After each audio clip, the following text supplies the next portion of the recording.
Saturday morning, the Experts program kicks off. That means Luis Alvarez is with us. Good morning, Luis. Good morning, Mark. How are you? Doing pretty good. It's going to be beautiful this weekend. I imagine you might be going out on the boat. We are. We have the final race of the season on Sunday. So we have 3 races starting about around 1 o'clock. So right now, the weather forecast calls for fairly light winds, like 5 to 6 knots. So I suspect it'll be a very nice day, very flat, warm. So looking forward to it. We'll have a great time. Thank you. So the news from CNET is that Verizon is launching 5G nationwide, and this will be just in time for the new iPhone 12, but it looks like it's not going to be real 5G. What's the story here? Yeah, so, Verizon has been at the forefront of touting the 5G networks, and if you look at the dueling commercials, you have AT&T and Verizon, and they talk about the biggest coverage, but the reality is that Verizon has been very slow to roll out 5G because they've been focused on the high bandwidth version of it. The problem with the high bandwidth version of it is it requires all new equipment, requires smaller cells. We've talked about it in the past. And so that means that there's more infrastructure that has to be built out, and it's expensive and difficult. So it's only been available in very limited areas. So Verizon finally threw in the towel and said, let's go ahead and use our existing equipment and the 4G band that we have and juice it up a little bit and call it 5G, which is technically correct. It's just an expansion of the same bandwidth with new higher throughput technology, but it won't deliver, at least initially, the kind of speeds that we've been promised on 5G. But what it means is that if you have a 5G phone, you will get a better signal than a traditional 4G phone. It'll be like the strongest 4G LTE signal. So you're going to get somewhere maybe in the low hundreds megabits in throughput. So there is an improvement, but not what we've been promised with true 5G. So what would be the speed of a true high-band 5G system? So the ultra-wideband, as they call it, which is available in very limited places. Mostly, if you look at Verizon, it's in densely populated areas. Also in some sports venues, like stadiums and things like that have deployed it. You can get up to a gigabyte of throughput. So It's hundreds of times faster than what we experience today. And that's why a lot of people have been touting 5G as the big game changer when it comes to communications, because it will allow us to truly untether and not be dependent on cable or fiber or all of these technologies that are somewhat limiting, because if you live in a rural area, you're largely cut out of that kind of bandwidth. But if Verizon's able to install this ultra wideband technology sometime in the future, then everybody will be able to get super high speed internet no matter where they're at. So with what's available for people, a lot of people like around this area where we don't really have any true 5G deployment, You're saying that this low-band faux 5G using 4G equipment is 10% of the high-band 5G speed? Yep, it's about that, 10 to 15% of what true ultra-wide 5G will give us. Mm-hmm. And then how much faster than 4G is it? It's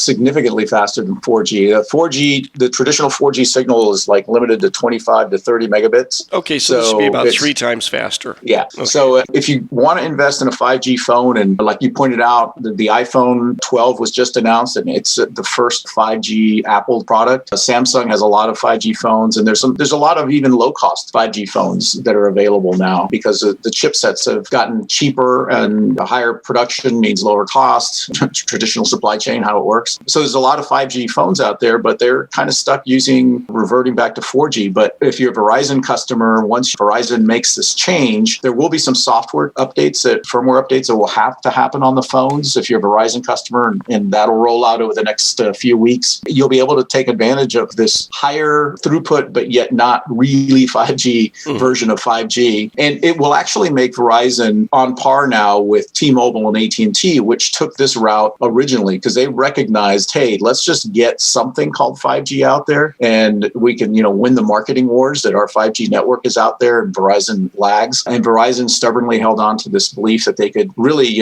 invest in the infrastructure needed and get it rolled out and then beat all these other guys because they'd have this high throughput, high bandwidth technology available. But it's just taken a lot longer than everybody thought. Luis, is it taking longer because the cell providers are running into community opposition in places where people don't want 5G infrastructure installed in their neighborhoods? That's a big portion of it, that the negotiation with different areas of the country make it, imagine if you're this nationwide carrier and you have to negotiate with every every little town and every little community to try to get this thing done. It's painfully slow and expensive because in a lot of cases, even if when they do get permission, maybe the city council or the town council says, yes, you can do it. Then you have people that will sue and claim that, 5G is still not proven to be safe and all the tin hat wearers come out of the closet. And I don't mean to be derogatory about it because there are some people that legitimately feel that wireless communications does cause problems, although it's never been proven in a number of studies that have been published. But nevertheless, each one of those layers of opposition means delays.